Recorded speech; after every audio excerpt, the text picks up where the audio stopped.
60-year-old Monty Leon Hansen was sentenced in Ravalli County District Court on Thursday morning for a May crime in which he shot a bartender over a disagreement about a drink he made him. Prosecutors say Hansen became angry when he ordered a red beer and discovered it was made with clamato juice instead of tomato juice. After arguing, Hansen left the bar and went back to his apartment.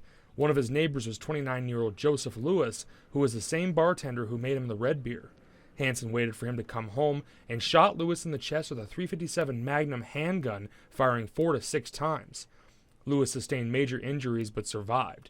I think everyone in this case recognizes that the reason the victim is not dead is by no doing of the defendant. It was luck, grace, whatever you want to call it, but it had nothing to do with the defendant's actions, and in fact he did everything to attempt to kill that man. Lewis had his dog with him at the time that also sustained gunshot wounds but did not survive.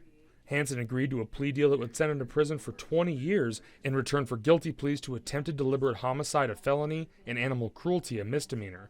Judge James Haynes expressed concerns about Hansen's lack of remorse, citing a pre-sentence investigation in which Hansen told another inmate he would do it all again if he had the chance. The court's concern, of course, is that we don't want you to necessarily be out unsupervised ever again, Mr. Hansen. And the only way we have currently to deal with ongoing dangers to society is to pay more money to lock them up. When you couple that with the defendant's history and apparent mental health issues that he's been unwilling to address, I really have little faith that he can get back into the community in a lawful way where he's not a danger to society. Judge Haynes ultimately raised the sentence to 30 years in prison with 10 of those suspended, so Hansen can be supervised if he outlives his 20-year sentence.